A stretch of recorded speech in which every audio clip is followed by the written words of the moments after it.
Voy a presentar un poquitín de qué va el tema y quién es aquí el...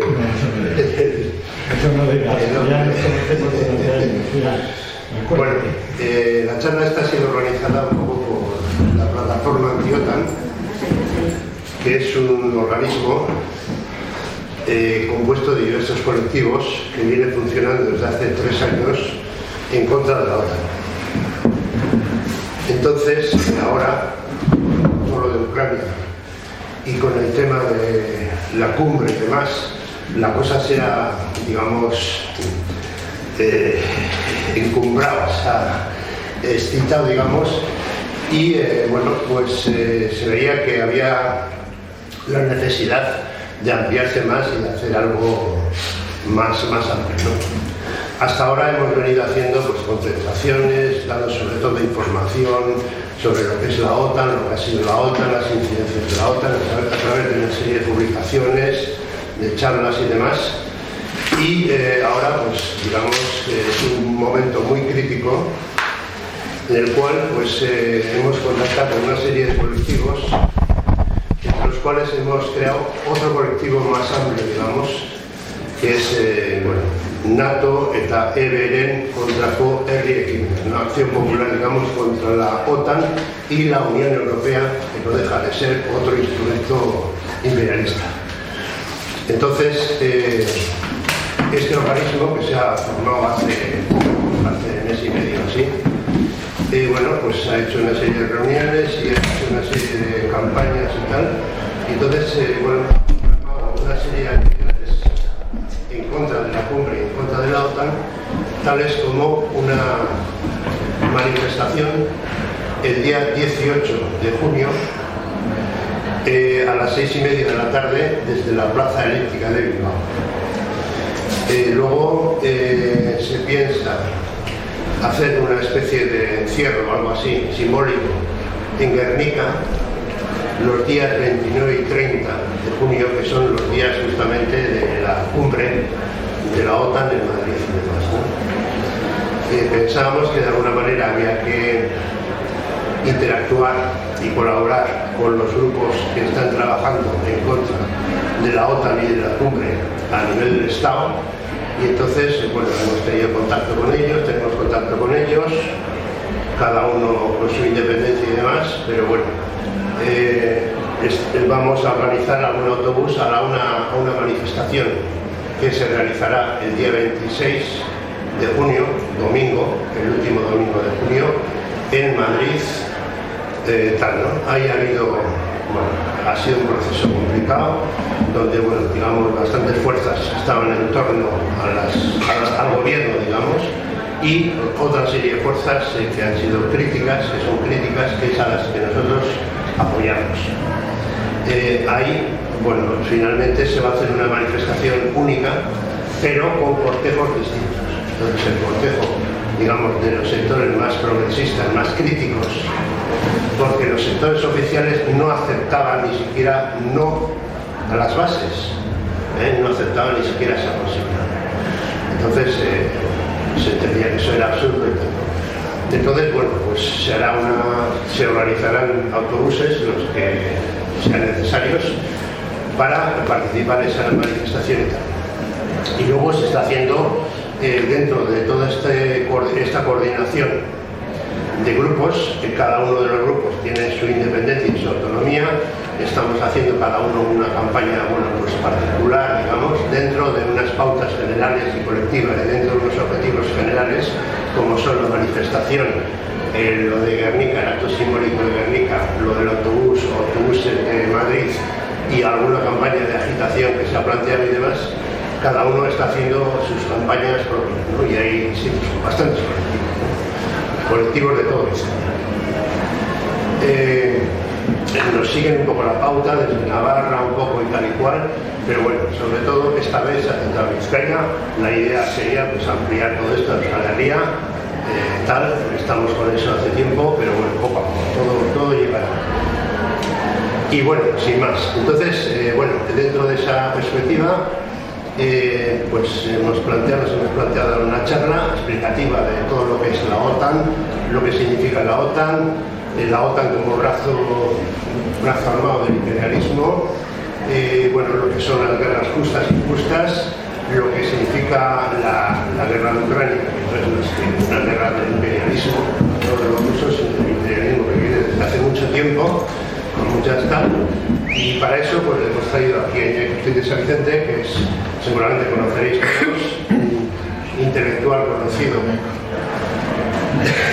de larga trayectoria, que ha escrito muchos artículos, ha escrito libros, ha participado en muchas entrevistas, en muchos debates, mucho tal. En América Latina también tiene muchas andanzas y tal. En fin, conocido en Euskal Herria y bueno, es amigo mío desde unos 40 años.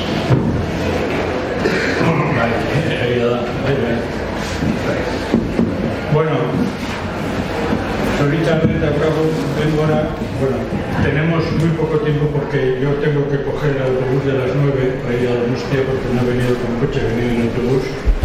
Entonces, igual tendríamos una hora de charla y luego media hora de debate.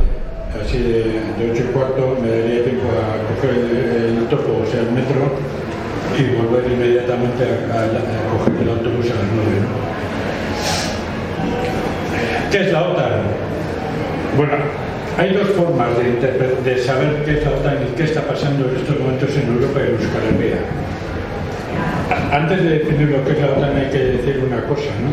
En el año 1985, antes de que el Estado español, en un referéndum fraudulento, cargado de amenazas y cargado de presiones, parte del Estado español, porque hubo naciones como Cataluña, Euskal Herria y Canarias que dijimos que no, parte del Estado español aceptó aquello.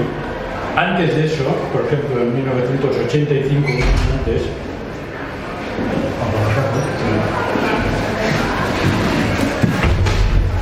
antes de eso, en el año 85, el 70% de las bombas reales, de tiro real, que la aviación norteamericana y solamente la aviación norteamericana tiró en entrenamientos en Europa, fueron tiradas al polígono de Bardenas Reales en Alfarroba, Euskal Herria.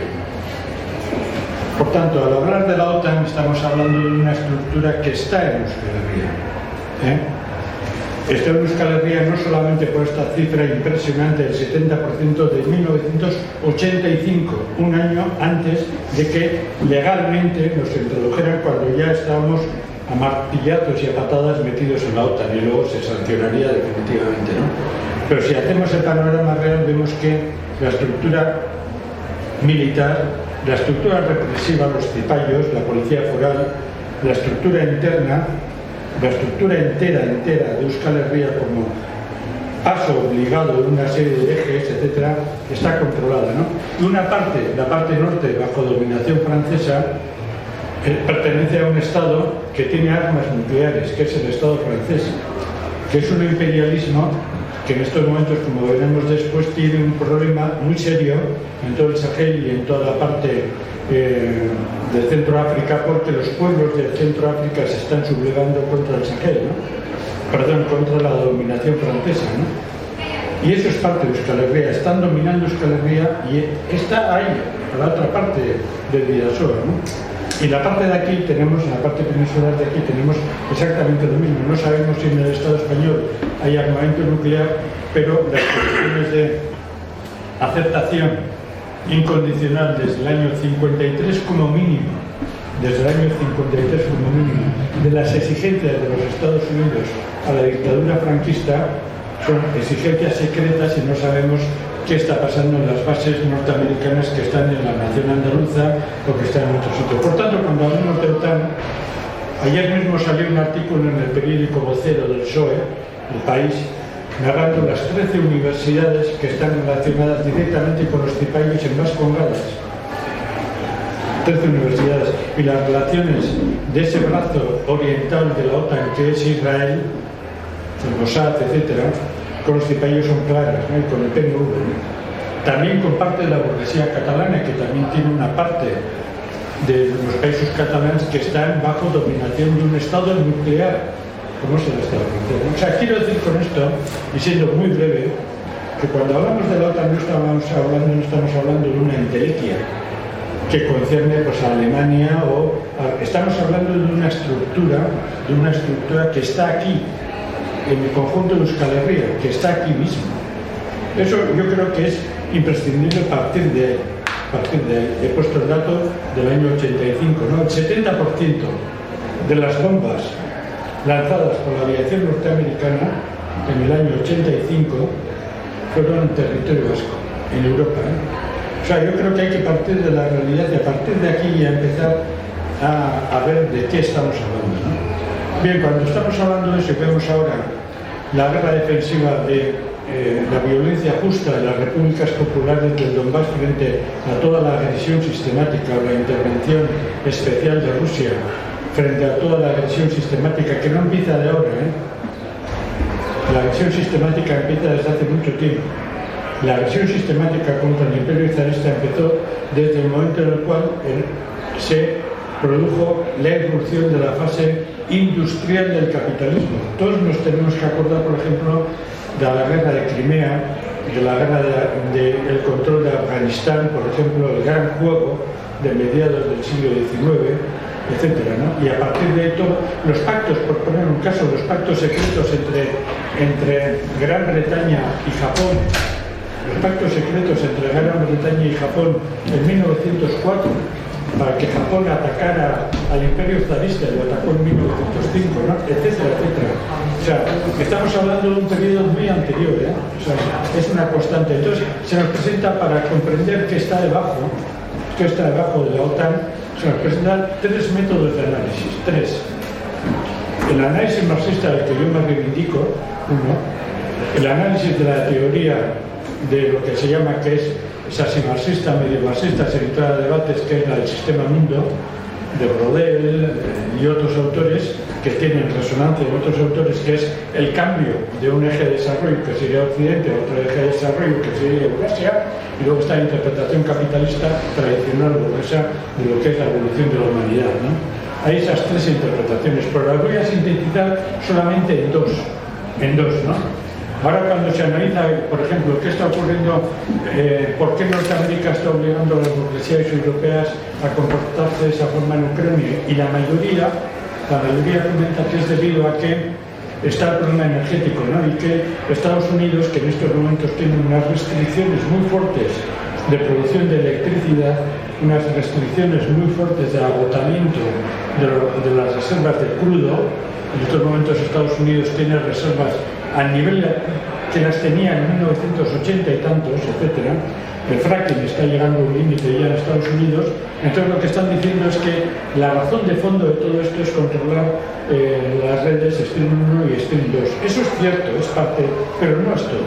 Esta es una interpretación de que sería, todo el planteamiento que se está dando sería precisamente un problema energético.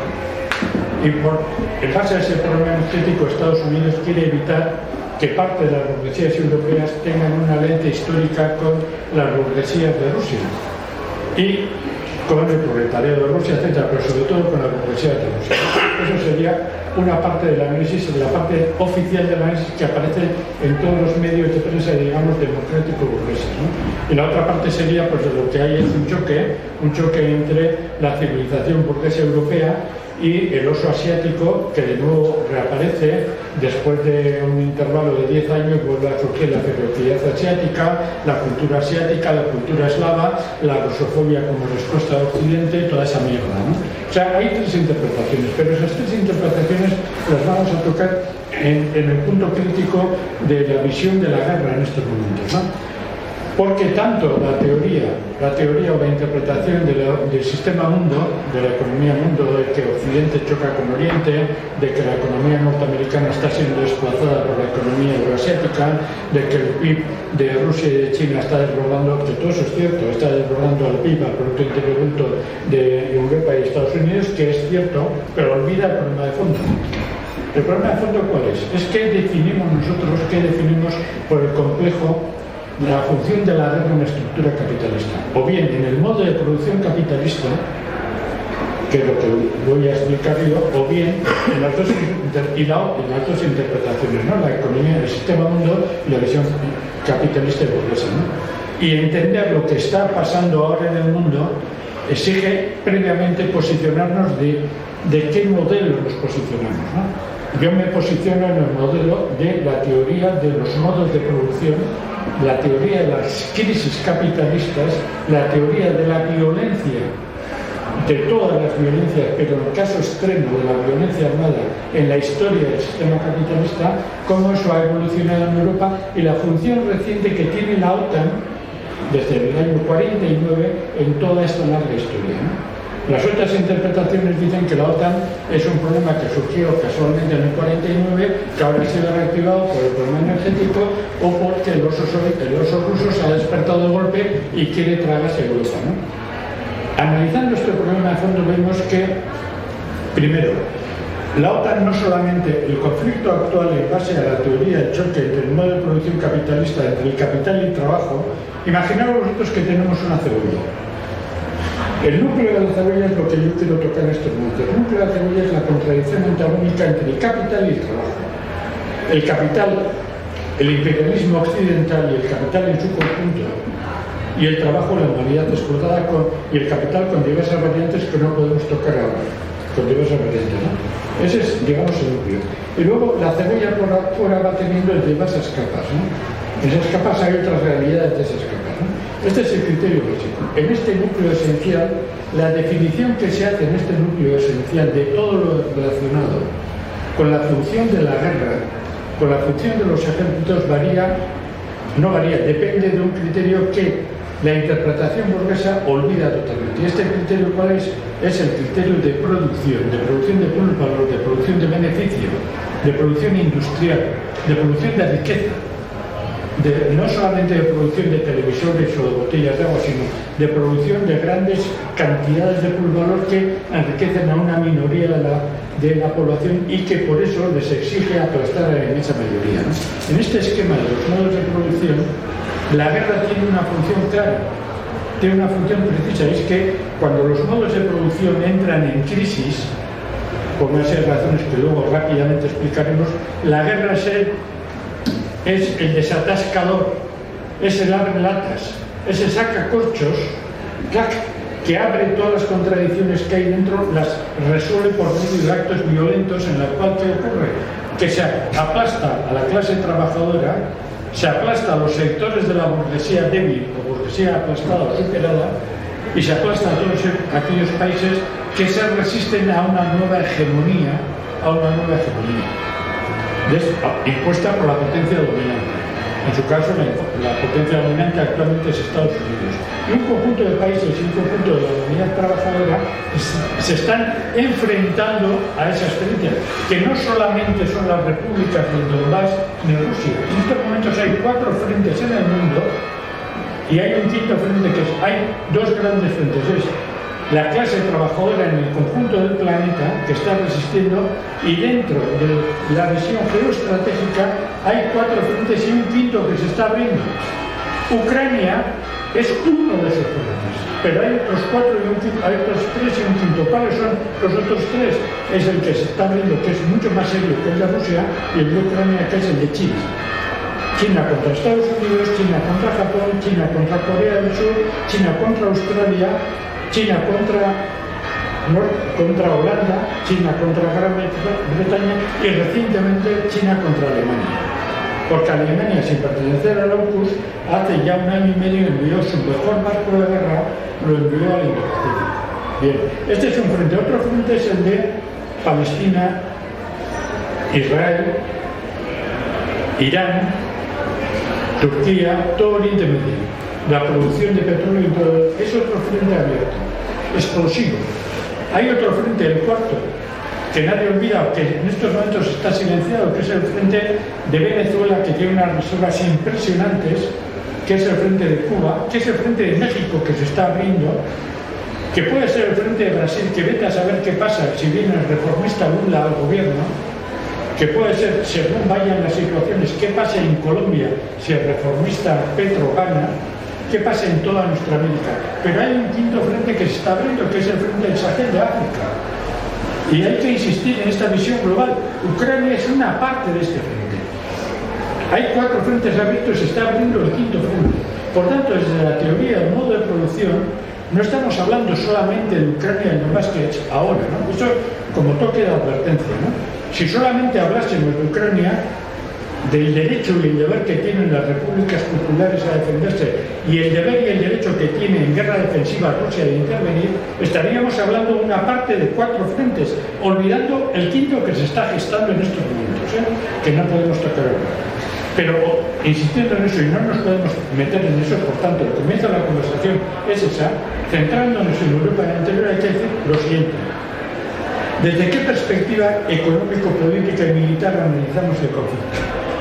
La inmensa mayoría de la izquierda de su majestad, y aquí meto a todo el bloque de la izquierda de su majestad que apoya al PSOE, etcétera, etcétera, o que se calla, por ejemplo, el reciente pacto de las pensiones, por un caso, u otras cuestiones, de la izquierda de su majestad, usa habitualmente un concepto, que es el concepto del complejo industrial militar. Y dice, no, es que en todo caso el complejo industrial militar de Estados Unidos, que es muy poderoso, está presionando a Biden para que abra esta guerra porque hay una enorme cantidad de recursos económicos que tiene el complejo industrial militar que presionan, tiene una enorme cantidad de armas, le sobran armas por todas partes, Alemania está mandando armas, no sé quién está mandando armas porque le sobran y el complejo industrial militar tiene que desarrollarse, ¿no? Y con eso se quedan felices. Es una parte del poder, no es toda. La verdad de fondo es que desde una perspectiva marxista, una perspectiva de cómo funciona el modo de producción capitalista, no hay que hablar de una definición abstracta, sin una valoración profunda.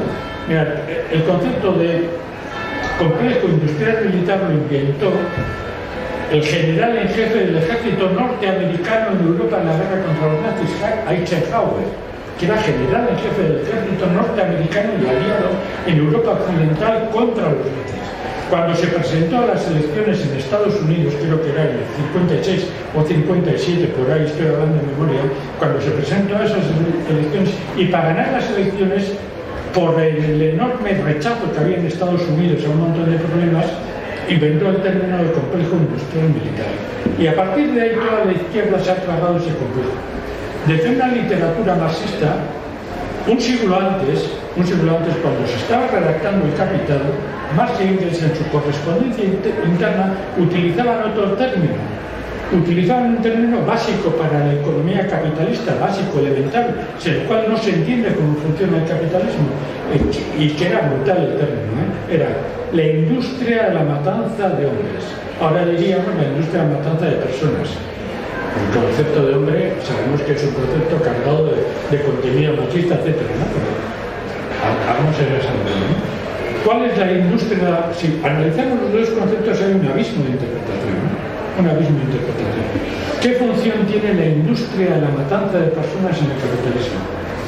El capitalismo funciona con la intervención de tres ramas productivas. La rama primaria, el sector primero, que es el de producción de bienes de producción, el sector segundo, que es el de producción de bienes de consumo, y el sector tercero, que es el de producción de bienes de destrucción.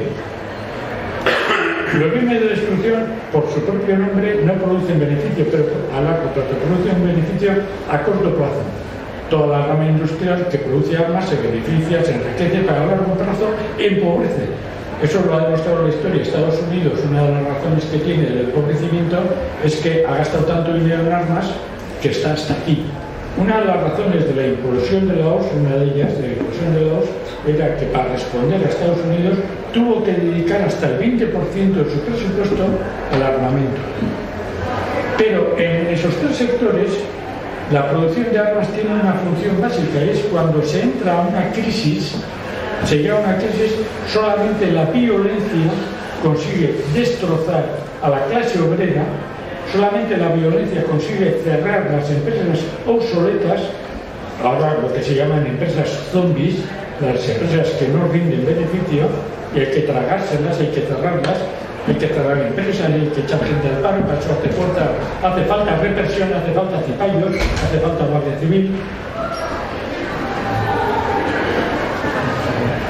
hace falta un montón de cosas de esas, y cuando se llega a una situación tensa, hace falta invadir Venezuela.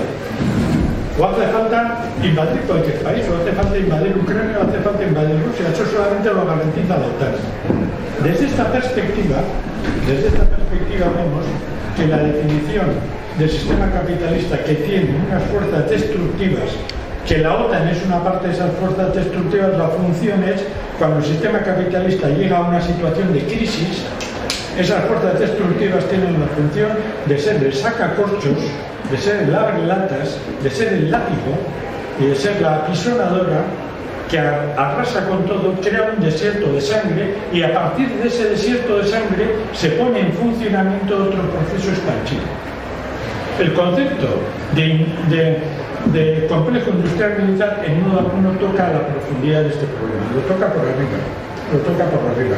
Entonces, si analizamos lo que está pasando en Ucrania, en el Donbass, en las repúblicas populares, en la Federación Rusa, que no solamente en Rusia, si analizamos las alianzas militares, económicas, políticas, etcétera, de toda la Federación Rusa, con Irán, con China, con Siria, con Venezuela, con Cuba, con Mali, con Argelia, con Camerún y con más países, si analizamos todo eso, vemos que en el fondo lo que está chocando es un choque profundo, muy serio, muy grave, entre dos esquemas en los cuales uno está cayendo y otro está loco. ¿A qué responde eso? Eso responde a otra lógica del fe, muy fácil de explicar desde la teoría del modo de producción. ¿Qué ocurre? Que llega un momento que el desarrollo de las fuerzas productivas, las occidentales, las imperialistas, las de Estados Unidos, las de Europa, las de Australia, las de Japón, las de Corea del Sur, etcétera, llega un momento que esas fuerzas productivas entran en choque con las relaciones de propiedad. Las relaciones de propiedad del capitalismo norteamericano, sea de Trump o sea de Obama, están limitando el desarrollo de las fuerzas productivas en todo el mundo, en una situación crítica para todo el mundo. Se ha visto en la crisis socioecológica, se está viendo en la pandemia, se está viendo en la hambruna, en el agotamiento de los recursos.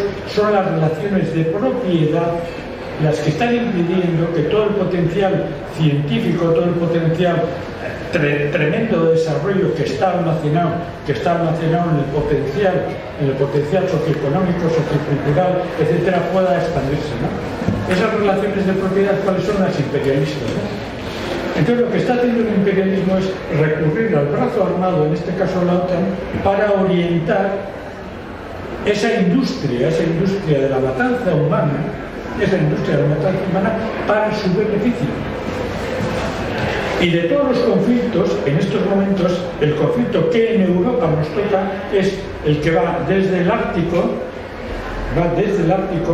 hasta Grecia, y va desde el Ártico hasta Andalucía, pasa por el canal de Gibraltar, el Estrecho, o pasa por el sur de Italia, o pasa por las islas del Mediterráneo y llega a Turquía, se extiende un poquito, llega a todo el Mediterráneo. Y ahí hay todo un eje. Y en ese eje es uno de los cuatro que he comentado. Y ahí interviene uno de los frentes de la OTAN. ¿Por qué?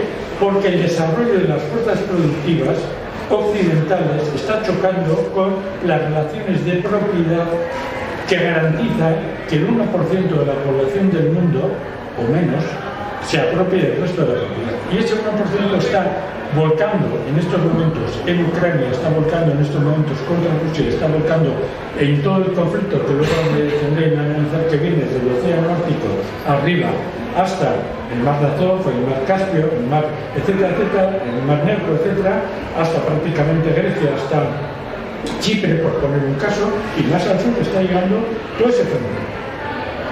Ahí es una parte del conflicto. Entonces, si no vemos eso, esa complejidad de factores, y lo vemos desde la perspectiva marxista de lo que está en juego, es un choque frontal causado por las contradicciones del sistema capitalista, creeremos que puede haber una solución dentro del sistema. Y ahora mismo la burguesía europea, sectores de la burguesía europea, están intentando encontrar una solución, porque la burguesía yanqui está lanzada como una locomotora. Todos los sectores están lanzados porque ellos no van a pagar las consecuencias por ahora de una guerra. Ellos quieren que la guerra sea solamente en Europa. pero están lanzados como una guerra por delegación. No quieren que las dos guerras anteriores mundiales se dieron en Europa, no se dieron en Norteamérica, más que muy puntualmente, se dieron en Europa. Ellos quieren que la tercera guerra mundial se dé en Europa, en África y en Asia, pero que no toque a Norteamérica.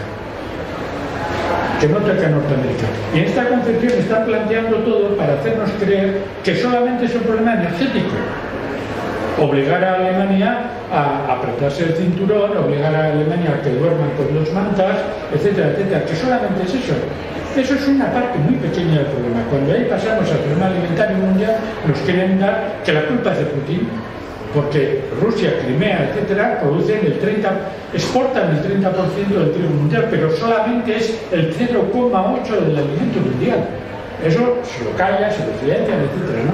Está todo montado para hacernos que creamos que ese es el conflicto único. Entonces, en esa estructura, en esa mentira que han creado, si nosotros partimos de la mentira, pensamos que la culpa es de Rusia, la culpa es de Putin, etcétera, etcétera. Entonces, lo único que pensaremos es que creeremos que si llegamos a un acuerdo entre europeos, si llegamos a una negociación entre europeos, se puede parar este conflicto. Pero es que el problema es mucho más serio. Desde la perspectiva anterior, lo que está en juego es una estrategia general dirigida por el imperialismo, dirigido, hegemonizado y orientado por Estados Unidos, que quiere hacer de la OTAN, y aquí ya estamos entrando en materia, que quiere hacer de la OTAN esa industria de la matanza humana, no solamente un aparato, ni solamente un complejo industrial militar, sino una industria global de la matanza humana para extenderse en todo el mundo. Lo están diciendo, el siguiente paso es China. Lo están diciendo, el siguiente paso es acabar con Irán.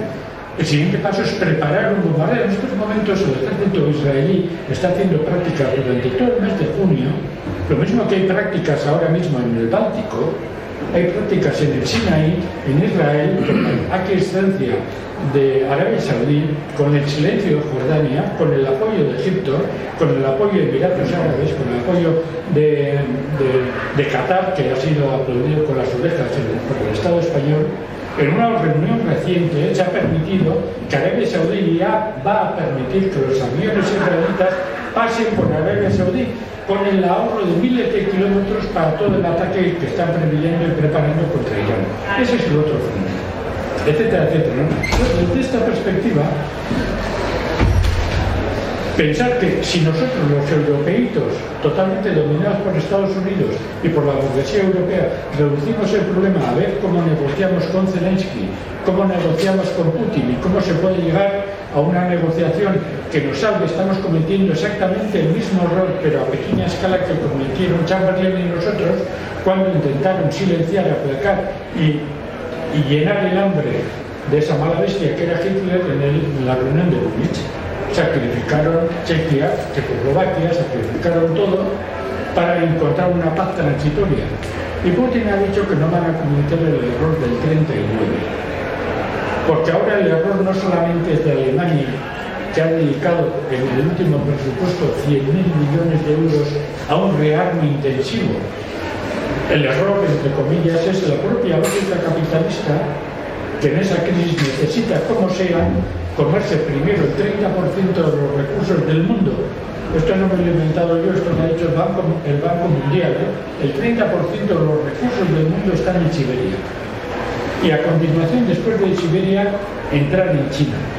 El proyecto de entrar en China no es solamente de Estados Unidos cuando Obama ordenó en el año 2014-2015 ordenó que el 60% de la escuadra norteamericana, de la flota marítima y la flota aérea marítima norteamericana tenía que estar rodeando a China. No viene de ahí. La decisión de tragarse China, como mínimo, viene de 1898, cuando el presidente William McKinley dijo que China era un mercado ilimitado que tenía que pertenecer a los Estados Unidos, hace 123 años. Después de haberse tragado Filipinas, de haberse tragado Puerto Rico, de haberse tragado Cuba. ¿Por qué? Porque la providencia, decía el presidente McKinley norteamericano, la providencia está en Estados Unidos y Dios es norteamericano. El primero que dio nacionalidad a Dios fueron los judíos, luego fueron los cristianos, luego fueron los españoles. Cisneros, bueno, no podemos entrar ahí. Cuando vencieron en Brasil dijeron que Dios era español, y ahora el presidente Martínez dijo que la Providencia dirigía a Estados Unidos para ocupar China en 1898. Desde entonces hay una presión sistemática contra China, pero para entrar en China tienen que primero atacar y acabar con Rusia, y tienen que acabar con Irán, y tienen que acabar con Pakistán, de ahí el golpe de Estado en Pakistán, tienen que volver a controlar Afganistán, y por eso están diciendo que van a volver a Afganistán, tienen que acabar con Rusia, tienen que volver y tienen que acabar con Corea del Norte, y tienen que militarizar a tope Japón, y por eso todo el AUKUS. Esa sería la segunda base.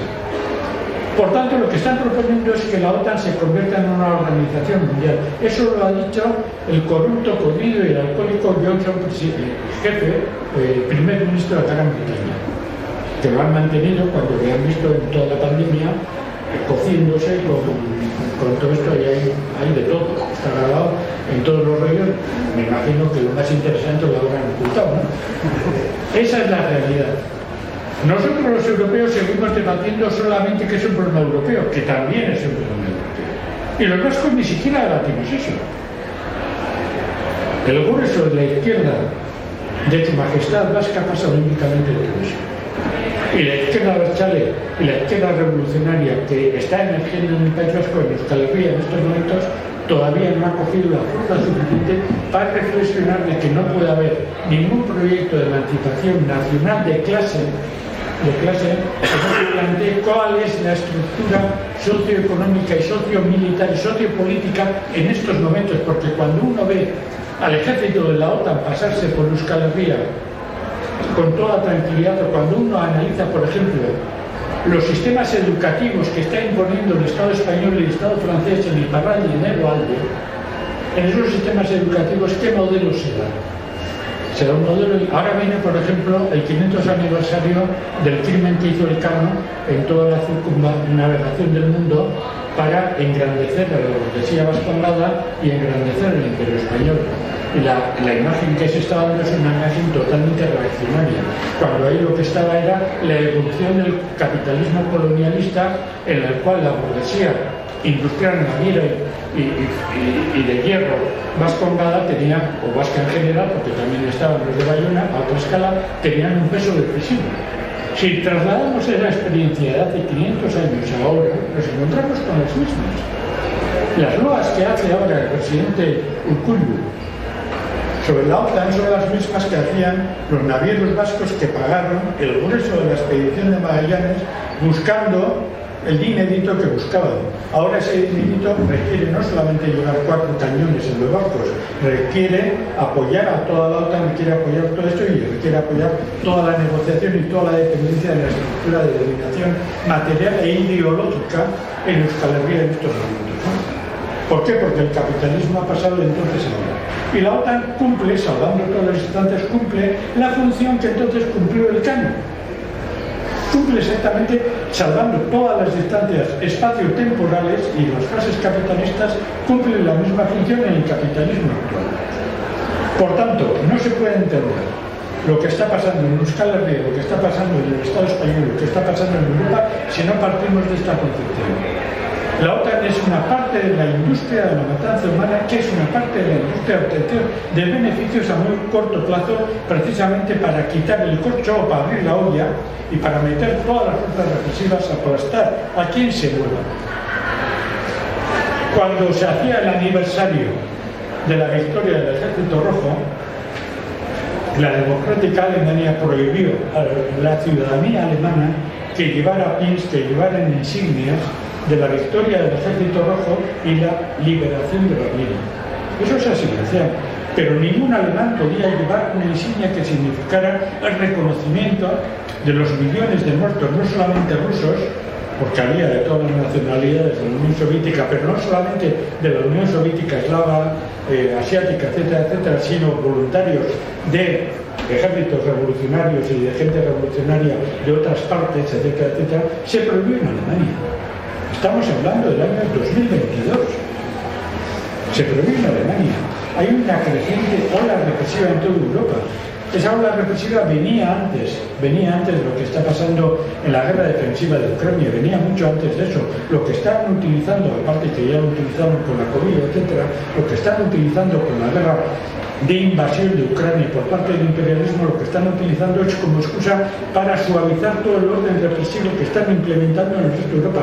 Y si ganan esa guerra, el impulso al neofascismo en Europa va a ser arrasador. Primero y sobre todo lo van a pagar los pueblos de Ucrania, las clases trabajadoras de Ucrania que ya lo están pagando. Las ilegalizaciones sistemáticas, no solamente de los partidos comunistas o de los partidos socialistas, sino de cualquier partido demócrata en la Ucrania de Zelensky, que se ha enriquecido hasta casi 900 millones de euros de la noche a la mañana, etcétera, etcétera, ¿no? Sino que a continuación sistemáticamente lo van a pagar ¿quiénes? Lo va a pagar el proletariado ruso, porque van a llegar a un acuerdo con una parte de la burguesía rusa. Le van a decapitar, lo van a asesinar, lo van a meter a la cárcel a Putin sin ninguna consideración, como hicieron con Gaddafi, como han asesinado a Chávez, como han intentado asesinar a Fidel Castro, como han intentado asesinar a todo Dios. Aquí hay un libro brillante que he encontrado en casa, que les dije a mis compañeros que lo había perdido y luego lo he encontrado. Aquí hay una lista en la Tricontinental, hay una lista de la cantidad de dirigentes, publicada por Noche, la cantidad de dirigentes del mal llamado Tercer Mundo asesinados en los años 60 y 70 por el imperialismo, que se nos ponen los pelos de punta. Ahora harían exactamente lo mismo, y Putin sabe, hablando de los pelos de punta y de los más rimados, Putin sabe que si pierden esta guerra, los que van a pagar las consecuencias son ese sector que está girando y se está dando cuenta que Occidente les va a exterminar, pero los que van a pagar las consecuencias va a ser el proletariado ruso. Y por eso los comunistas rusos saben que esto es una guerra de defensa nacional frente a un ataque sistemático del imperialismo. Porque ellos van a ser los que pagan las consecuencias, y simultáneamente a ellos los ucranianos y todo el proletariado europeo. Porque lo que está en juego es una contraofensiva mundial. No solamente en Europa, ese es el error que se está cometiendo. Porque el conflicto no solamente es en Europa, no solamente es en Ucrania, es un conflicto global. ¿Por qué? Porque las fuerzas productivas han llegado a un tope con las relaciones de propiedad controladas por los Estados Unidos y la burguesía europea. No es la primera vez que esto ocurre. Vamos a hacer un poco de historia europea. Si hay alguna pregunta o alguna crítica o algo, os concedo un minuto mientras luego hago y después callaros para siempre.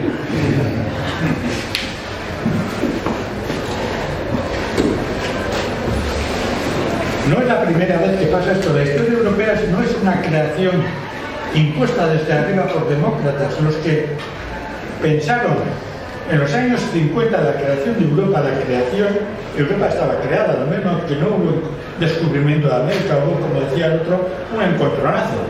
No hubo descubrimiento de América. América existía. Europa existía desde antes, ¿no? La creación de Europa, los primeros que propusieron la creación de Europa fue intelectuales de la derecha de Europa del Este. Incluso un poquito antes de la Segunda Guerra Mundial, cuando vieron después de la Primera Guerra Mundial, cuando vieron de la fuerza tremenda del socialismo, la fuerza tremenda de los debates que había habido en la Segunda Internacional y media, en la Tercera Internacional, el Congreso de Zimmerman, etcétera, etcétera, un montón, vieron que si no se paraba el avance del socialismo había un serio problema para ellos. Cuando acabó la Segunda Guerra Mundial, intelectuales de la derecha de Europa del Este empezaron a proponer la creación de una Unión Europea que parara los pies a todo el socialismo al alza. La creación de Europa fue una creación, entre comillas, de los burgueses, de las burguesías del carbón y del acero, para crear un mercado controlado por Estados Unidos que permitiera un rearme intensivo, interno y externo, frente a las clases trabajadoras, junto con el Plan Marshall, y externo, también interno de Europa, contra la Unión Soviética. Pero para eso hacía falta carbón y hacía falta acero. Carbón para los autos y acero para los tanques. Y ahí vino, de toda esa represión vino la creación de Europa. ¿Cuántos referéndums se han hecho en Europa para obligar a los pueblos de Europa a entrar? Ahora recientemente uno. Se hizo en el Estado francés, le salió rana. Se hizo en Irlanda y le salió rana. En el Estado español ganaron por los pelos, como he dicho, ¿no? Fue una imposición desde arriba. ¿Por qué? Porque entendieron intelectuales de derechas entendieron que esa, con el permiso norteamericano, pero no era la primera vez. Europa se ha creado a cañonazos. Europa, cuando digo creado, insisto entrecomillado, se ha creado a cañonazos. Y la importancia de lo militar viene de ahí. Porque en Europa ha habido crisis demoledoras en las cuales han sido potencias hegemónicas, como ahora Estados Unidos, potencias hegemónicas que han impuesto, por reordenaciones, han impuesto todo el panorama económico, político, diplomático, moneda creciente, diplomacia, la moneda dominante, etc. Y el Estado dominante. Y ha habido 3 conflictos, bueno, ha habido 4. El primero fue una guerra de 80 años, en la cual el Estado español, literalmente el imperio austroespañol se hundió. Los Países Bajos obtuvieron la independencia. Una guerra de 80 años, ¿sí? Una guerra de 80 años. Terminó en el Congreso de Westfalia en 1648. El imperio español se hundió, 80 años que no pudo mantener esa guerra. Holanda surgió como potencia, el florín surgió como moneda dominante frente al ducado español. Toda la sabiduría occidental se refugió frente a la represión en Holanda, desde Rembrandt, Spinoza, etcétera, etcétera, por la creación tremenda. Luego se entró en choque con la expansión del capitalismo británico, el capitalismo francés, un montón de historias, y vino la segunda reordenación. Un montón de conflictos, de guerras, etcétera, pero volvió a surgir una potencia dominante, 2 que se enfrentaron.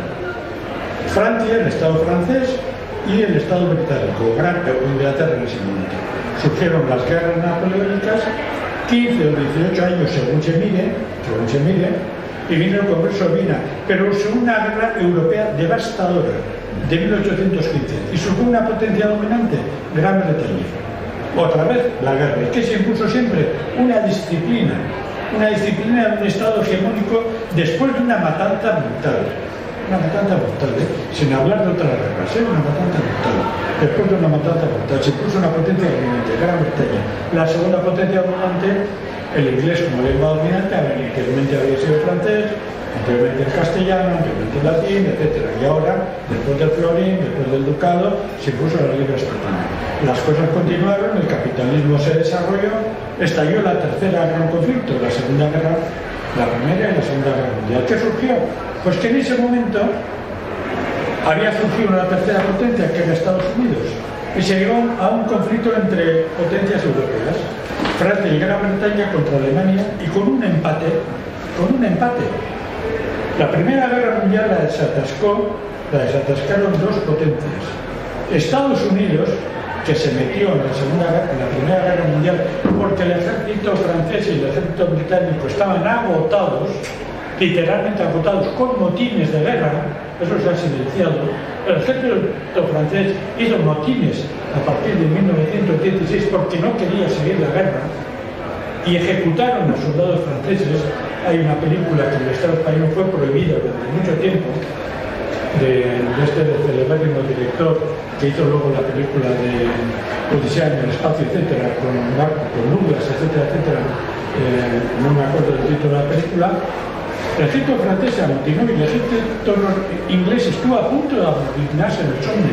¿Quiénes sacó? Sacaron 2. La revolución bolchevique en el 17 y la entrada masiva de Estados Unidos como potencia dominante. Lo mismo sucedió en la Segunda Guerra Mundial. Gran Bretaña y Francia llegaron a un límite. ¿Quién les salvó? La potencia norteamericana capitalista y el ejército rojo. Las 2 primeras reordenaciones fueron de expansión capitalista en Europa. La tercera reordenación, que vino precisamente desde las conversaciones del 43 hasta el 45 entre Rusia, la URSS y Estados Unidos, no se salvaron por negociaciones europeas. Se salvaron por unos muertos, billones de muertos, por negociaciones entre una potencia europea euroasiática, que era la URSS, y Estados Unidos. Y a partir de ahí es todo lo que viene a posteriori. Cuando implosiona la URSS, ¿quién queda dominando? Estados Unidos. ¿Qué está pasando ahora? Pues que potencias como Alemania, Gran Bretaña, Francia saben, porque lo aprendieron en la Primera Guerra Mundial, lo aprendieron en la Segunda Guerra Mundial, lo aprendieron en la crisis de Suez del año 1957, cuando intentaron recuperar el canal de Suez, que Nasser nacionalizó y ahí fueron los franceses e ingleses, todos gallitos, a apropiarse del canal de Suez, y Estados Unidos dijo que quien manda en Washington, y se tuvieron que retirar. Israel se dio cuenta que quien manda en Washington, a partir de ahí quien manda es Washington. Y lo que está pasando ahora no es que Europa esto y lo otro, no, Europa es un peón de los Estados Unidos. Eso se vio en la Primera Guerra Mundial. El primero que advirtió todo esto fue Marx. No voy a hacer una apología de Marx, sería muy necesario hacerlo, pero el primero que advirtió que la potencia hegemónica fue Marx. Marx ya advirtió en sus textos de que, cuidado, Estados Unidos viene como una locomotora, bien. Pues a partir de la Primera Guerra Mundial, quien manda realmente es Estados Unidos. Y lo que está pasando ahora es realmente la supeditación consciente, asumida y feliz, con una sonrisa oreja a oreja y con aplausos de oreja a oreja, de la burguesía dominante, no de toda, de parte de la burguesía dominante de Europa, a todas las imposiciones de Estados Unidos, porque lo aprendieron desde 1916 en la Primera Guerra Mundial y se ha ido confirmando posteriormente y se ha confirmado después del neoliberalismo, etc.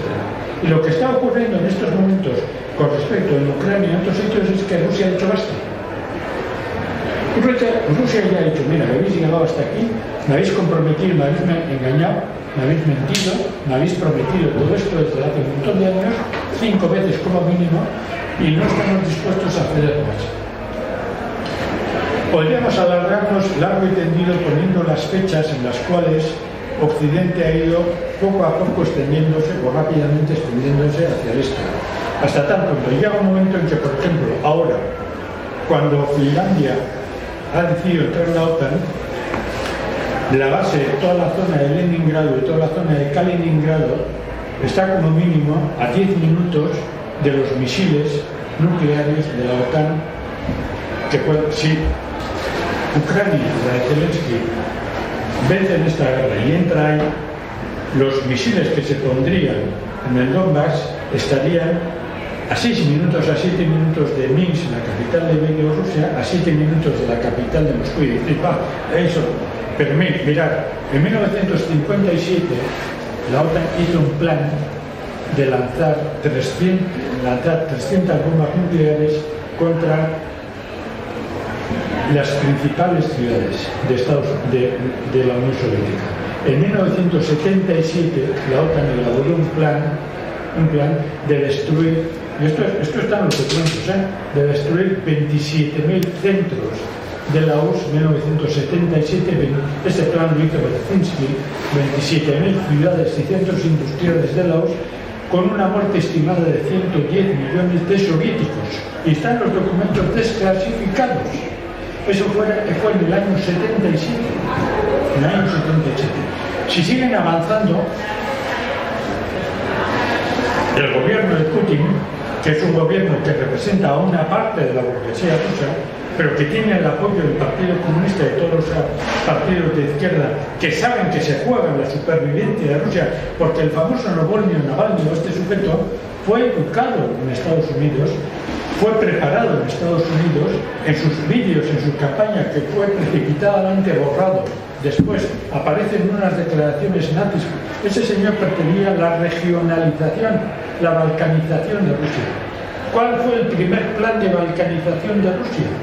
El primer plan de balcanización de Rusia proviene de un estudio de los Estados Unidos, del gobierno de los Estados Unidos, de 1914.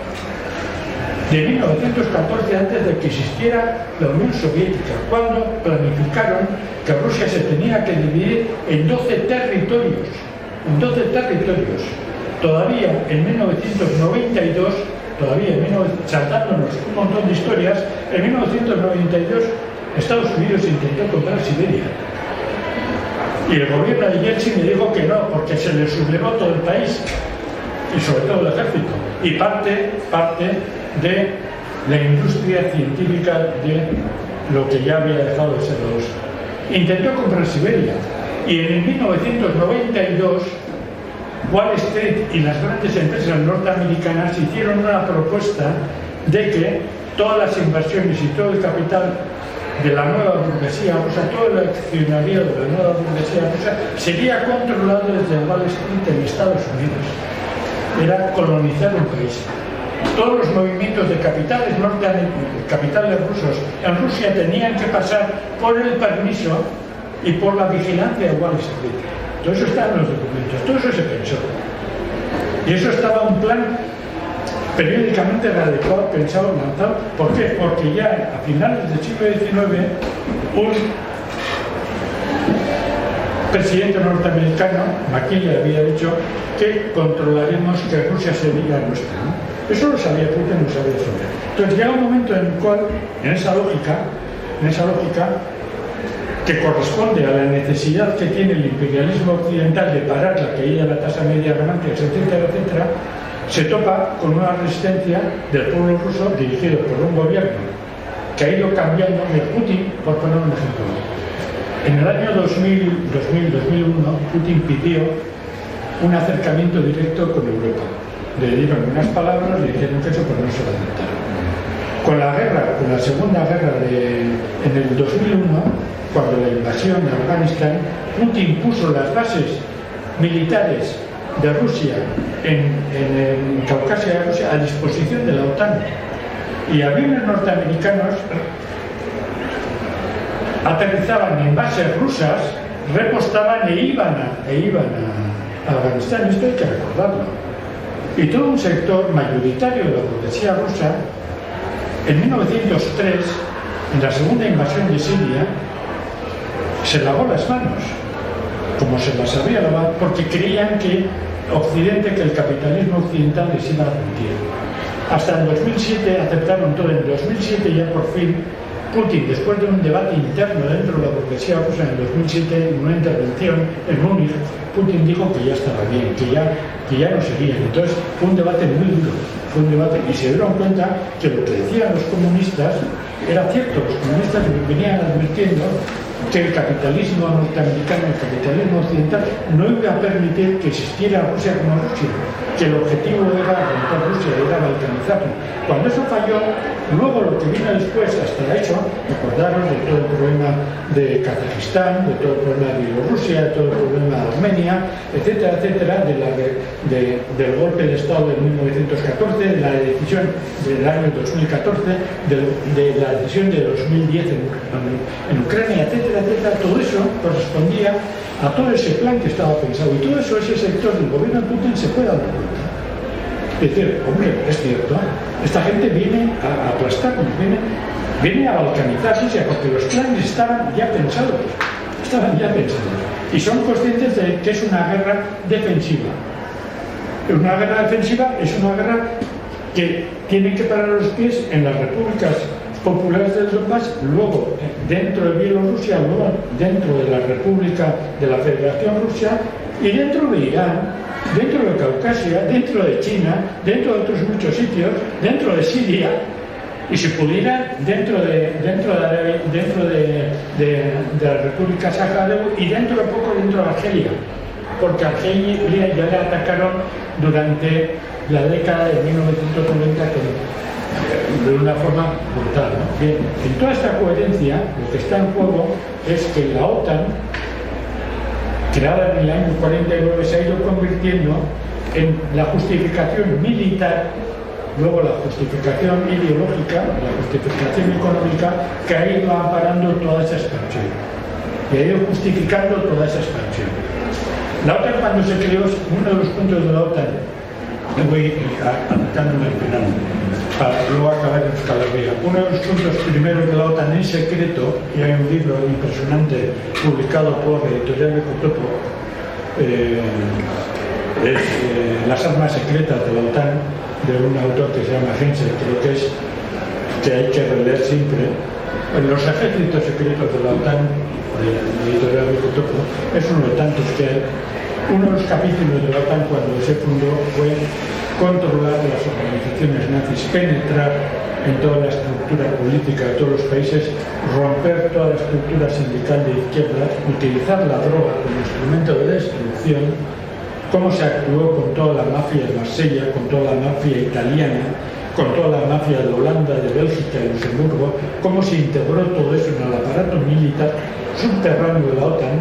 Todo eso fue activo, cómo se penetró en las universidades, Todo eso fue, la red radio es, digamos, la parte externa de toda esa estructura. Eso estaba dentro de la estructura de la OTAN, ¿no? Eso se mantuvo vigente hasta el año 91-95. Cuando se acabó, cuando el Pacto de Varsovia se disolvió, la OTAN no se disolvió.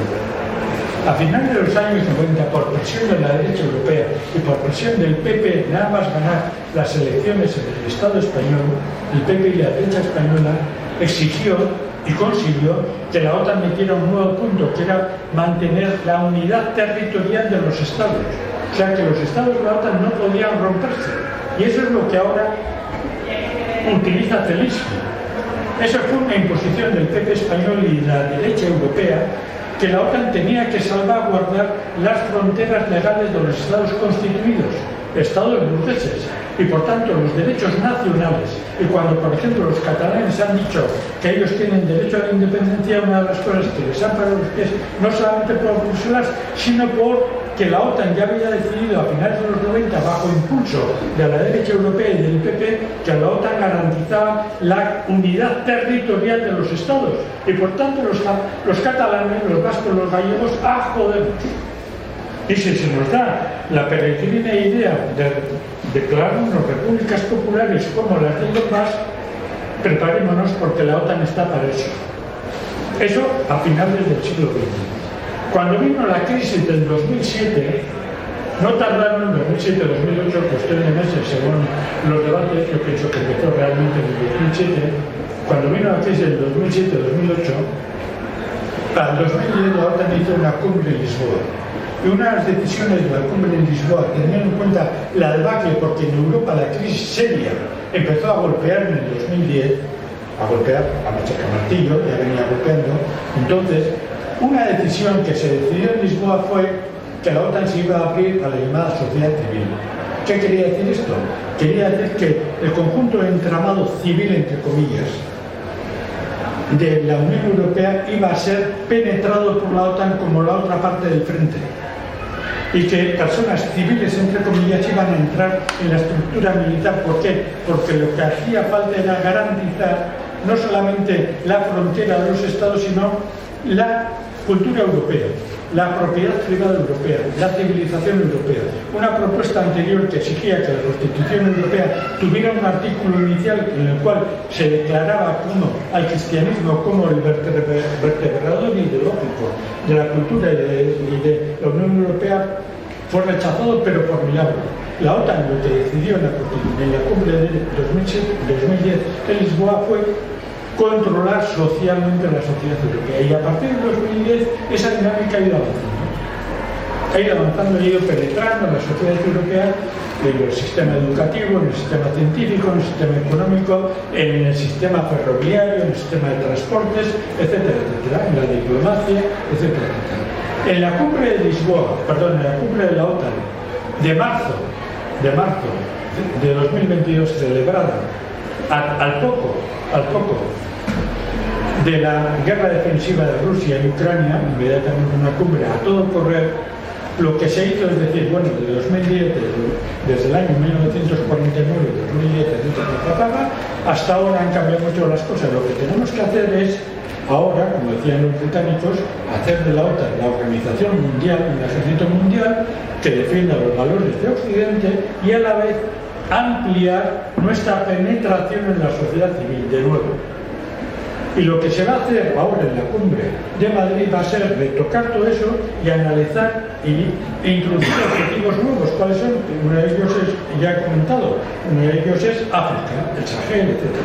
Pero otro es exactamente todo el AUKUS, la alianza con Australia, Corea, Filipinas, Japón. Y otro de ellos es todo el problema del norte de Europa, el Océano Ártico, Finlandia, Noruega, Suecia y todo lo que se está viendo ahí con el deshielo. Pero otro de ellos es Colombia, en nuestra América. ¿Sabéis vosotros que después de Colombia se había pedido a México que México entrara en la OTAN? México dijo, lógicamente, que no iba a entrar en la OTAN. Pero Colombia ya está como el primer estado no europeo que está en la OTAN. Estaba de antes, porque había oficialmente 7 bases norteamericanas en Colombia. Extraoficialmente hay un montón. Pero ahora todas esas bases y todo el ejército colombiano ya está oficialmente, es la primera base de la OTAN no europea. Y se lo propusieron a México, y México dijo que no. Y si hay un golpe de Estado o le pasa cualquier accidente o cualquier enfermedad rara al presidente de México en estos momentos y viene la derecha, la propuesta inmediata que van a hacer es que México se meta en la OTAN. Trump tenía un plan de poner 100.000 norteamericanos a la frontera con México con la excusa de luchar contra la droga. Y Trump tenía un plan de introducir la DEA, introducir la policía contra la droga todavía más ilegalmente, no ilegalmente, legalmente dentro de México, como está en muchos países. O sea, la OTAN ya se está extendiendo, pero es que Gran Bretaña ha pedido que la OTAN sea una organización mundial. Entonces, lo que se va a debatir en Madrid son estas cuestiones y otras todavía mucho más graves, como es la implicación del conjunto de la sociedad en tareas. ¿Qué tareas? Básicamente preparar a la gente para una serie de guerras que ya están pensando. Eso requiere educar a la juventud, requiere educar desde la escuela, requiere preparar todo el sistema de currículum de las escuelas y crear un montón de películas que justifiquen la matanza. La OTAN y el ejército norteamericano y el Pentágono han intervenido y han creado los guiones de 800 películas, según el estudio que se publicó en Grama y Mercado. Es un informe cubano. ¿Qué van a decir los cubanos? Los cubanos dicen la verdad, habitualmente y siempre dicen la verdad. 800 películas, por no hablar de los seriales de mierda que nos meten y que vemos todos los días en televisión, ¿no? 800 películas, muchas de ellas famosísimas en el consumo de masas, ¿no? Ese es uno de los esfuerzos decididos. Y posiblemente, casi seguro, una de las cosas que se decida en la cumbre de Madrid será esa. Y nosotros todavía aquí seguimos hablando de la OTAN como si fuera una cosa que se está librando ahí tranquilamente en Ucrania a casi 2.000 kilómetros de Euskal Herria, ¿no? Sin saber que tenemos la OTAN aquí mismo. Y que entonces hay una cuestión, ¿qué vamos a hacer ante todo eso?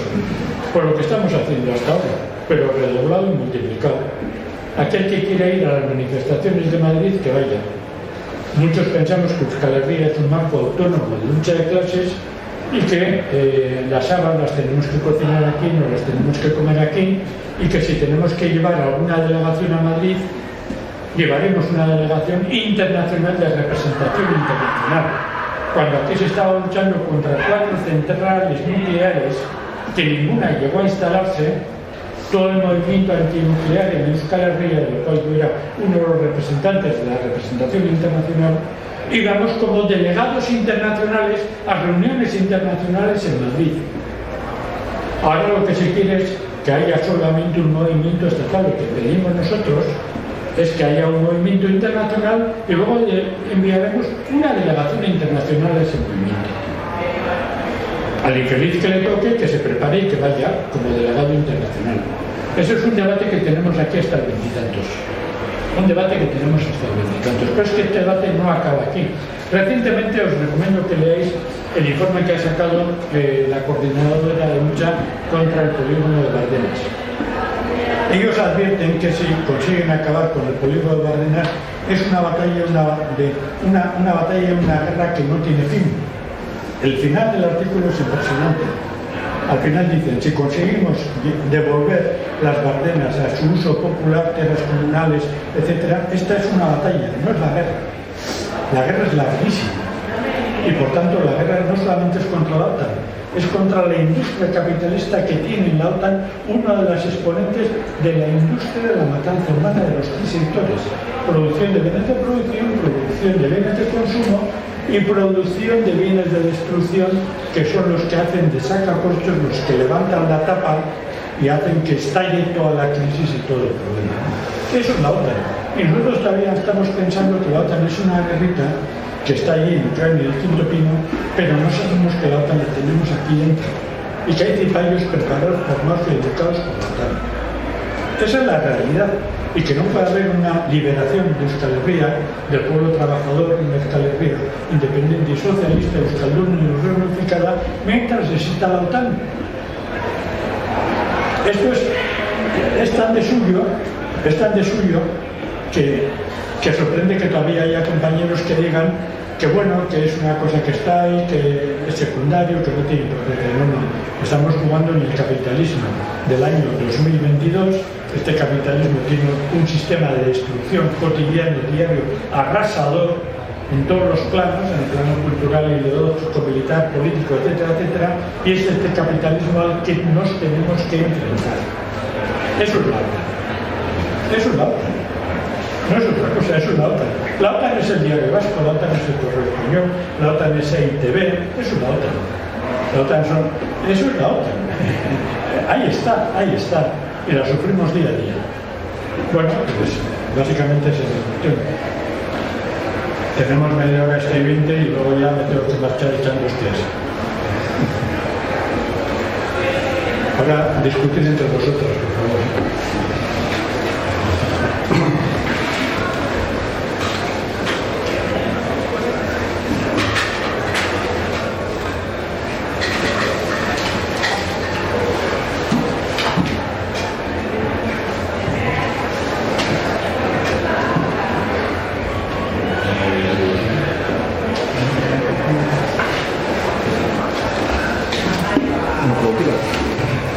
No os amontonéis y por orden. Le doy la palabra.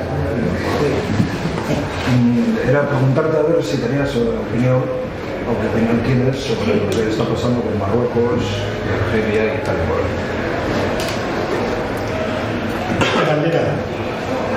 Digo, por si hay preguntas que se entremezclan o que tienen lo mismo, podemos responder a varias preguntas en una, etcétera, etcétera. Pero sí hay. Lo de Marruecos, mira, lo de Marruecos es un conjunto de intereses, en los cuales, como siempre, la burguesía española, y dentro de la cual está la burguesía vasca, está obedeciendo al que más manda, ¿no? Y en esto hay una jerarquía de mando. Siempre en el imperialismo, en todos los ejércitos, hay una jerarquía de mando, ¿no?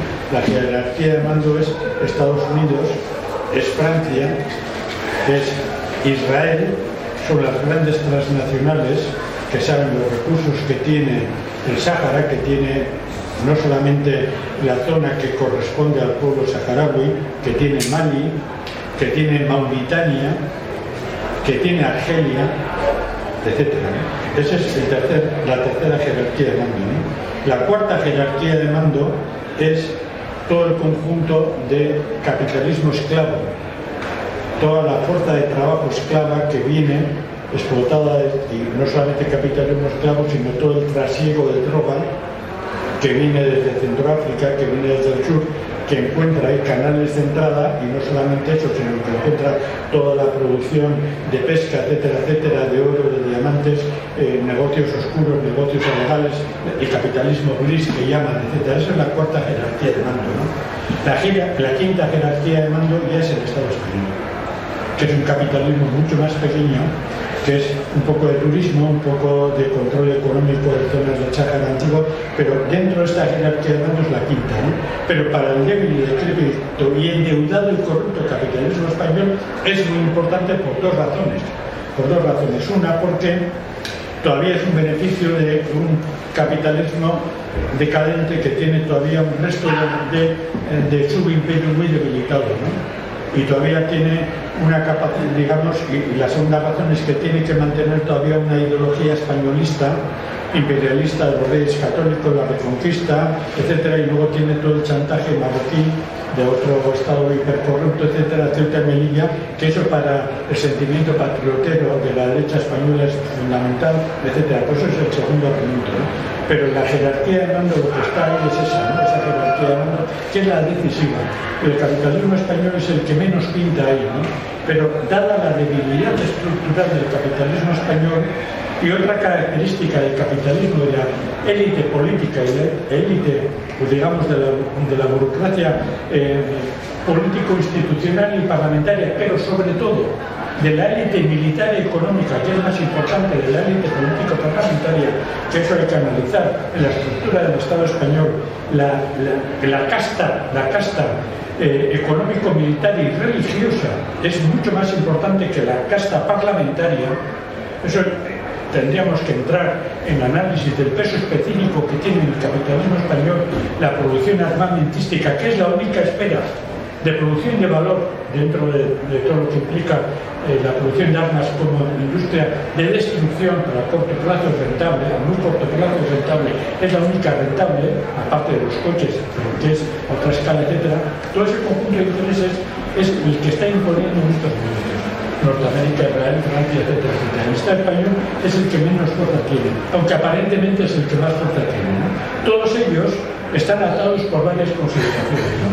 Por el eje que empieza en la costa este de Estados Unidos, que viene por todo el Atlántico, Azores, las Madeiras, las Canarias, el Sáhara, Marruecos, Gibraltar, Portugal, Andalucía, y luego se extiende un poquito, llega un poquito, topa con Argelia, con Túnez, sigue para adelante con Libia, etcétera, y luego llega a lo importante que es Israel, que es Siria, que es Irán, etcétera, etcétera, y luego todo el canal para el Indo-Pacífico, ¿no? Ese es un eje estratégico en la mal llamada Guerra Fría, en las dos fases que tuvo la Guerra Fría en el eje, pero que ahora está todavía mucho más valorado que entonces por la cuestión energética. Entonces era importante desde finales del siglo XIX, cuando se descubrió el petróleo, etcétera, era muy importante, cada vez más importante, pero ahora tiene un valor cualitativo, por lo poco que hay, el gas, etcétera, etcétera, tiene mucho más valor cualitativo que en la Guerra Fría. Precisamente por el agotamiento, pero también tiene por la escasez de recursos y por la tensión que se está abriendo en toda la zona de África, no solamente en el Sahel para arriba, sino en el Sahel para abajo. Bien. Entonces, en todo ese panorama, Marruecos juega una función clave, porque han destrozado Libia, que es lo que buscaban. Libia era un país que con Gaddafi había tenido unas cosas impresionantes. Yo recomiendo que se vea son pocos minutos de una intervención del año 2005 de Gaddafi, donde Gaddafi predice todo lo que va a ocurrir. Está en internet, en el programa lo hemos colocado, con una brillantez impresionante. Dice, cuando os metan, cuando me asesinen, cuando no sé qué, 2005, 2005. Ya han destrozado Libia, lo han convertido en un Pakistán, lo han convertido en un reino de tazas donde están turcos, rusos, no sé qué, no sé cuántos, todos italianos y sobre todo norteamericanos. Quieren acabar con Túnez, que lo tienen ahí atado. Están pensando acabar con Libia, que ya no les interesa, como la Libia del prostíbulo de Asia en su tiempo, la Suiza de Asia, etcétera. Tienen todo eso. ¿Y Marruecos qué función tiene? Es inmediatamente la que ha permitido que Israel, después de que África le dijera que no y que no entró en África, inmediatamente Marruecos le ha abierto la puerta. Porque Marruecos es un país a punto de estallar. Y si no estalla es porque existe tal terror y tal expulsión de gente de Marruecos que no estalla por pura represión. Es un régimen igual de corrupto que el Estado español o que cualquier otra, pero a la enésima potencia, ¿no? Y Marruecos lo que le ha permitido es a Israel penetrar a Estados Unidos en conversaciones que venían desde el año 2010. 2010 se estaba negociando todo esto, ¿no? Bien, entonces la estructura Marruecos juega esa función. Y juega una función también de cogerle a la burguesía española y decirle, oye, mira, si vosotros por cualquier motivo, no es que os pongáis gallitos, porque nunca habéis sido gallitos. La historia de la burguesía española es la historia de buscar un amo europeo, fíjate, desde que buscaron al emperador Carlos I de Alemania, que ni conocía el español, vino a la península no teniendo ni zorra idea de español. Desde entonces no ha habido un burguesito en el Estado español que ha sido gallito nunca, pero la advertencia es muy clara, Pues vosotros no sujetáis a las clases y naciones que oprimís, o tenemos a Marruecos ahí, que sea el garante, etcétera, etcétera, ¿no? Entonces, claro, para el imperialismo, el subimperialismo, o lo que queda, ese rollo que le llaman España, eso es una advertencia muy seria, ¿no? Y Marruecos juega esa función. Marruecos sabe que toda la riqueza que tiene el Atlántico, pero sobre todo que todo el eje que viene por el Atlántico africano. Si nosotros vemos el mapa africano, tenemos que desde Centroáfrica y Sudáfrica hay tres ejes fundamentales. El eje atlántico, que pasa por el Sáhara, y ahí vienen las conversaciones de Madrid, y una cuestión de organización, el eje que pasa por el centro de África y que sube un poquito por Argelia y luego se deriva hacia Libia y luego se deriva un poquito hacia Túnez, etc. Y luego el eje que ya viene por Sudán, que está totalmente cortocircuitado, porque ahí están machacando los imperialistas, por no hablar del Corno de África, etcétera, etcétera, que sube por ahí, ¿no? Y el eje más seguro para el imperialismo es el eje del Atlántico. Paso tienen que sacrificar a los saharauis, tienen que sacrificar a Mauritania, tienen que sacrificar... ¿Y ahí qué viene? Ahí vendría en todo caso toda una transfusión de sangre humana, de fuerza de trabajo, de esclavos, de esclavas, del narcocapitalismo, del capitalismo esclavo, del sexo capitalismo, de niños y niñas a explotar, de órganos humanos, todo eso. Y todo eso por donde pasa, pasaba por un punto. En las negociaciones de Madrid había un punto en el cual se negoció que iba a haber unos determinados kilómetros que no se iban a asfaltar. ¿Eso qué implicaba? Que los grandes camiones que pasan en el Sáhara, yo los he visto porque he hecho viajes por ahí, son grandes columnas de camiones europeos que va un camión enorme, otro camión arriba, son como torres, así, que va buscando caminos, porque llega un momento en el cual el camión se crea lo que se llama Toledo-Mulé en el desierto, ¿no? Que son pequeños montecitos que tú tienes que circular a una velocidad determinada para el vehículo que tú tienes, los años que tiene el vehículo, etcétera, porque si no la vibración hace que el vehículo se caiga a trozos, literalmente se cae a trozos, ¿no? Entonces tienes que ir buscando espacios donde el Toledo-Mulé, que son como baches continuados, no someta tal vibración al vehículo y a una velocidad tal, porque si no se cae a trozos, literalmente, ¿no? Entonces hace que haya pistas anchas de kilómetros, ¿no? Eso llega un momento en que ralentiza un montón el tráfico, ¿no? El único sitio que se permitió que hubiera un concudrón, que es la expresión francesa que se llama el galipó, que se dice aquí, que estuviera asfaltado, fue por el territorio saharaui con la dominación española, ¿no? Porque luego los marroquíes se les entendieron un montón de historias. Pero se negoció, en Madrid se negoció que había unos kilómetros que eso no se iba a hacer de idón. Pero el imperialismo decidió que eso se tenía que permitir a los camiones y por tanto había que poner asfalto. La lógica capitalista para cuestiones nuestras nos importa un pepino, pero cuando hablamos de la rapidez de circulación, de la plusvalía, el capitalismo es la economía del tiempo. Cuando hablamos de la rapidez de circulación de la plusvalía, hablamos de guerra, literalmente de guerra. Y por tanto ya el pueblo saharaui, asqueado cuando se enteró, porque el pueblo saharaui, el Frente Polisario, era el que controlaba que no se pusiera Budrón a partir de determinado kilómetro hasta otro kilómetro, porque era la única garantía que impedía que hubiera ese tránsito que suponía la desaparición de la República Socialista del Sáhara, la única garantía que había parte de otras, Tinduf, Argelia, etc. Cuando se enteró que eso se iba a hacer sin avisarnos, ya pasó decididamente a la guerra. ¿Por qué?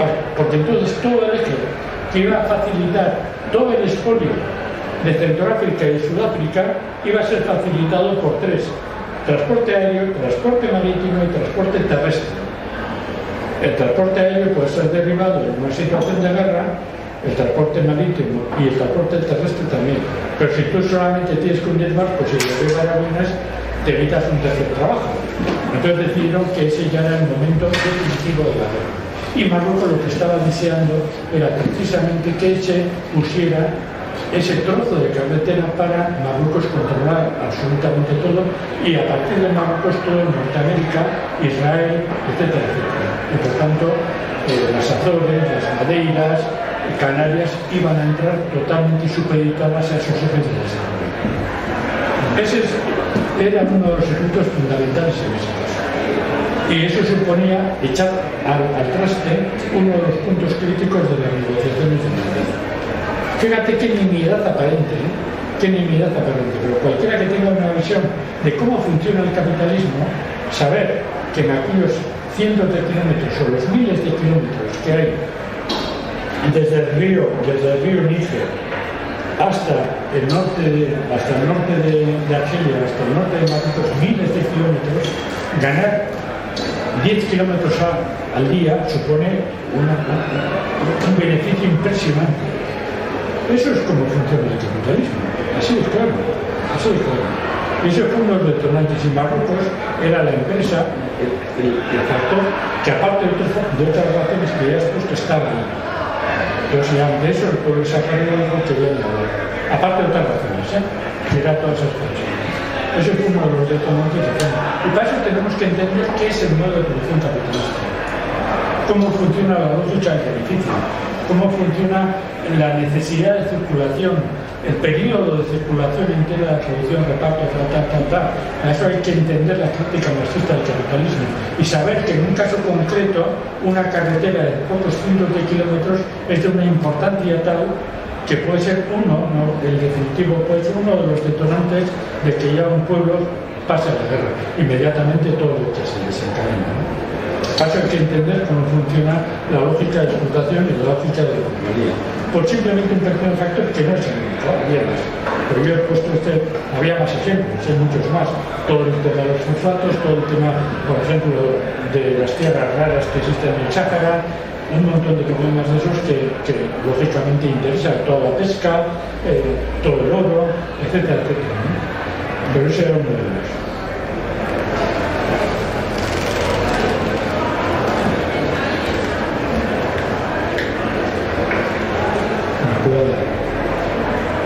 Si no, era un poco que explicaras cómo la consigna esta que circula mucho del no a la guerra o por la paz va en contra de la lucha de los pueblos y del derecho de rebelión y de llevar una guerra justa.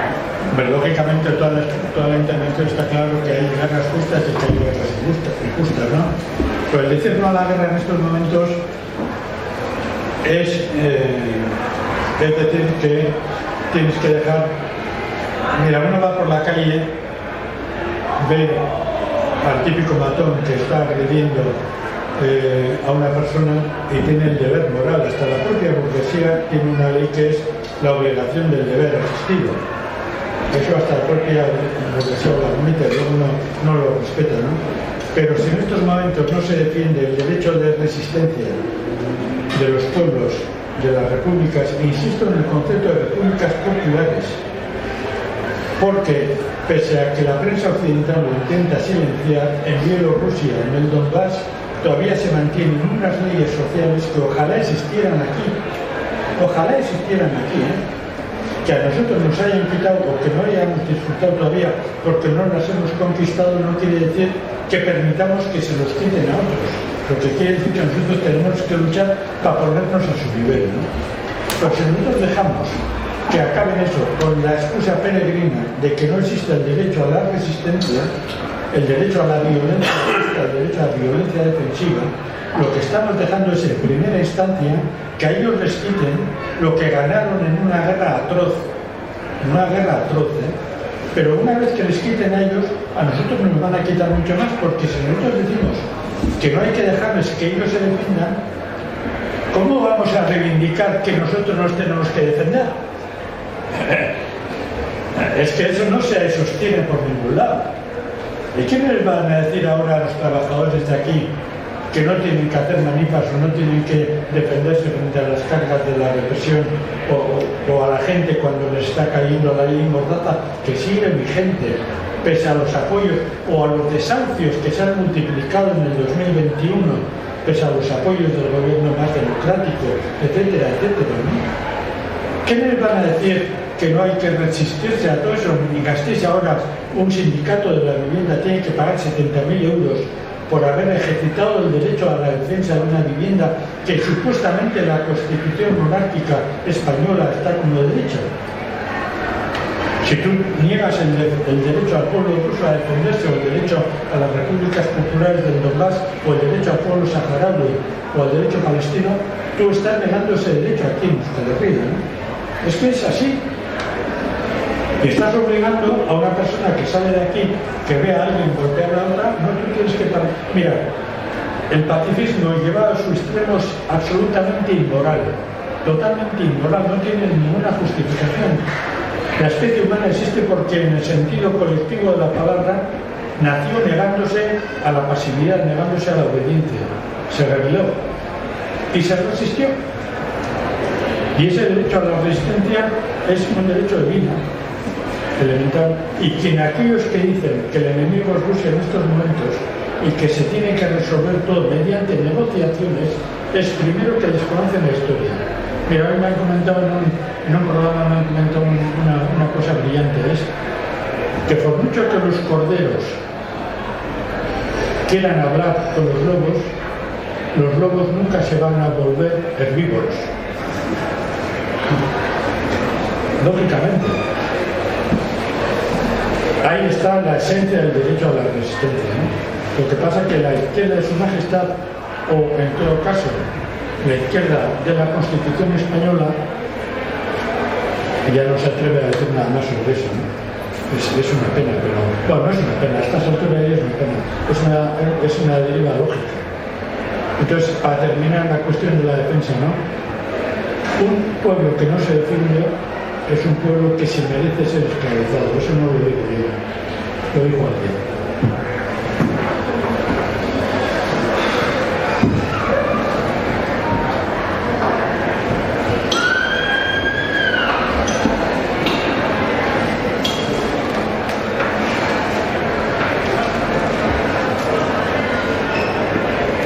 Bueno, por último. Sí, eso. Si no hay más preguntas, pues muchas gracias. Yo quería avisar. Y muchas gracias a la gente por haber venido. Todas las veces que haya debates, que haya eso, pero sobre todo tenemos que volcarnos no solamente con respecto a la cumbre, sino lo que viene después, que va a ser mucho más duro que lo de la cumbre, ¿eh? Que va a ser mucho más duro que lo de la cumbre, tal y como está el panorama. No olvida, Muy bien.